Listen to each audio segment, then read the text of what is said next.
ప్రజాస్వామ్యం మనందరికీ ఒక మాట ఇస్తుంది. అదేంటంటే మనం వేసే ప్రతి ఓటుకి విలువ ఉంటుందని. మరి నిజంగా అలా ఉందా? మనోట్లన్నీ సమానమేనా? ఈరోజు మనం భారతదేశ ఎన్నికల మ్యాప్స్ వెనకున్న ఓ పెద్ద చిక్కుముడిని విప్పబోతున్నాం. ఈ ప్రశ్న వినడానికి చాలా సింపుల్గా అనిపించొచ్చు కదూ? కానీ మన ఈ విశ్లేషణకు ఇదే గుండెకాయలాంటిది. ఇది మన భారత ప్రజాస్వామ్య పునాదులనే ప్రశ్నించే ఒక పెద్ద సవాల్ని మన ముందుకి తెచ్చిపెడుతుంది. సరే, ఈ కథలోకి వెళదాం. ఇక్కడ మన హీరో ఎవరంటే మన భారత ప్రజాస్వామ్యం. దాని ప్రాణమేంటంటే అందరికీ సమాన ప్రాతినిధ్యం అనే మాట. ఆ మాటను నిలబెట్టడానికే మన రాజ్యాంగ నిర్మాతలు ఒక అద్భుతమైన ఏర్పాటు చేశారు. అదే డీలిమిటేషన్. అయితే అసలు ఈ డీలిమిటేషన్ అంటే ఏంటి? సింపుల్గా చెప్పాలంటే జనాభా మారుతూ ఉంటుంది కదా, దానికి తగ్గట్టుగా మన నియోజకవర్గాల సరిహద్దుల్ని మార్చడమన్నమాట. ఇది ఏదో ఊరికే చేసేది కాదు. మన రాజ్యాంగంలోని ఆర్టికల్ 82, 170 ప్రకారం జరగాల్సిన ప్రక్రియ. దీని ఫైనల్ గోల్ ఒక్కటే: ప్రతి ఓటుకు ఒకే బలం ఉండాలి. ఇంకా సింపుల్గా అర్థం కావాలంటే ఒక కేక్ అనుకుందాం. పార్టీకి వచ్చిన అందరికీ సమానంగా ముక్కలు కోసివ్వాలి కదా. అచ్చమలాగే ప్రజాస్వామ్యంలో ఈ కేక్ ఏంటంటే ప్రాతినిధ్యం. జనాభా పెరిగినా తగ్గినా, జనముక ఊరి నుంచి ఇంకో ఊరికి వెళ్ళినా ఆ ప్రాతినిధ్యమనే కేక్ ముక్క మాత్రం అందరికీ ఈక్వల్గా అందాలి. అది అసలు విషయం. మనకి స్వాతంత్ర్యం వచ్చిన కొత్తలో ఈ సిస్టమ్ భలే పనిచేసింది. ఆ కేక్ ముక్కల్ని పర్ఫెక్ట్గా సమానంగా పంచటంలో ఈ డీలిమిటేషన్ ప్రాసెస్ చాలా కీలక పాత్ర పోషించింది. ఒక్కసారి చూడండి ఈ ప్రాసెస్ ఎంత పద్ధతిగా జరిగిందో. 1951 జనాభా లెక్కలొచ్చాయి, డీలిమిటేషన్ చేశారు. 1961 సెన్సస్ తర్వాత మళ్లీ చేశారు. ఆ తర్వాత 1971. ఇలా ప్రతి 10 ఏళ్లకోసారి జనాభా లెక్కల ప్రకారం నియోజకవర్గాల సరిహద్దులను మార్చడం ఒక రొటీన్ అయిపోయింది. దీనివల్ల ఆ బ్యాలెన్స్ అనేది ఎక్కడా దెబ్బతినకుండా ఉండేది.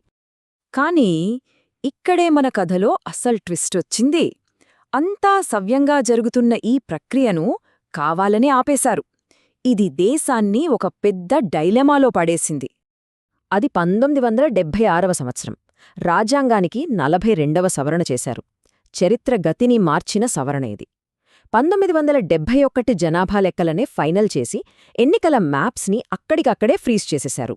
అంటే సమయాన్ని చూపే గడియారాన్ని ఆపేసినట్టు అన్నమాట. అసలిలా ఎందుకు చేశారు? దీని వెనుకున్న ఉద్దేశమేంటంటే కొన్ని రాష్ట్రాలు జనాభా పెరుగుదలను కంట్రోల్ చేయడానికి చాలా కష్టపడ్డాయి. అలాంటి రాష్ట్రాలకు పార్లమెంటులో సీట్లు తగ్గిపోకూడదు అనే ఆలోచన. కుటుంబ నియంత్రణను దేశవ్యాప్తంగా ఎంకరేజ్ చేయడానికి తీసుకున్న ఒక పెద్ద పాలసీ డిసిజన్ ఇది. సరే, మొదట్లో ఈ ఫ్రీజ్ అనేది 2001 వరకే అనుకున్నారు.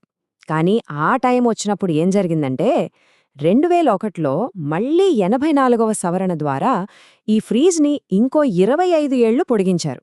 దీంతో ఆ చిక్కుముడి ఇంకాస్త బిగుసుకుపోయింది. సరే, ఇప్పుడు చూద్దాం.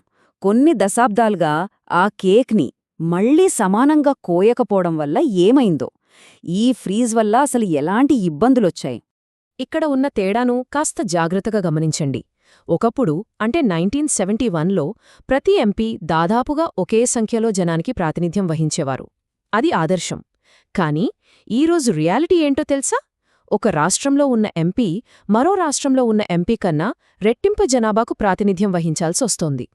ఇది ఒక వ్యక్తి, ఒక ఓటు, ఒక విలువ అనే మన ప్రజాస్వామ్య మూలసూత్రానికే పెద్ద సవాల్ కదా. కేవలం జనాభా పెరగడమే కాదు, ఉద్యోగాల కోసం, మంచి బ్రతుకుదెరువు కోసం జనం ఒక రాష్ట్రం నుంచి ఇంకో రాష్ట్రానికి వలస వెళ్తున్నారు కదా. ఇది కూడా ఈ తేడా పెరగడానికి ఒక ముఖ్య కారణమయ్యింది. దీనివల్ల ఏమైందంటే 1971 నాటి పటాలకు ఇప్పటి వాస్తవ పరిస్థితులకు మధ్య సంబంధమే లేకుండా పోయింది. సరే, మరిప్పుడు ముందు దారేంటి? ఇన్నాళ్ల ఈ స్తబ్దతకు ముగింపు పడే సమయం దగ్గరకొచ్చింది. ఇది దేశం ముందు ఒక కఠినమైన కాని తప్పించుకోలేని చర్చను పెడుతుంది. 2026 ఈ సంవత్సరాన్ని బాగా గుర్తుపెట్టుకోవాలి. ఎందుకంటే దశాబ్దాలుగా మన ఎన్నికల మ్యాప్స్ మీద ఉన్న ఈ ఫ్రీజ్ని ఈ సంవత్సరం తర్వాత ఎత్తేయొచ్చు. ఇది ఇండియా రాజకీయ భవిష్యత్తును మార్చబోయే ఒక పెద్ద సవాలుకు రంగం సిద్ధం చేస్తోంది. కానీ ఇది అనుకున్నంత ఈజీ కాదు. ఎందుకంటే ఈ మ్యాప్లను మళ్లీ గీయడం రాజకీయంగా చాలా పెద్ద తలనొప్పి. కొన్ని రాష్ట్రాలు తమ సీట్లను కోల్పోవచ్చు, ఇంకొన్ని రాష్ట్రాలకు సీట్లు గణనీయంగా పెరగొచ్చు. ఇది రాష్ట్రాల మధ్య పవర్ బ్యాలెన్స్ని ఒక పెద్ద పరీక్షకు గురిచేస్తుంది.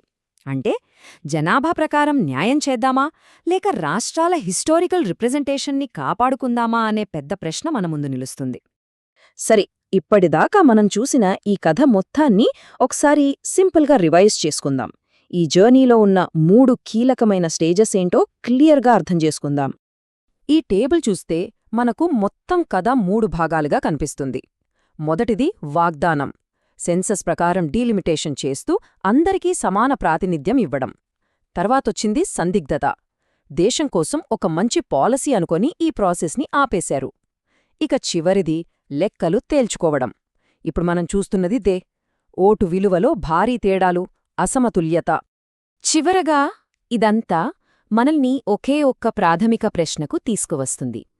ఒక ప్రజాస్వామ్యం తన రాష్ట్రాలకు, అదే సమయంలో తన పౌరులకు రెండింటికీ ఒకేసారి ఎలా న్యాయం చేయగలదు? ఆలోచించండి. ఈ సమస్యకు మూలంలో ఉన్న అసలైన సవాల్ ఇదే.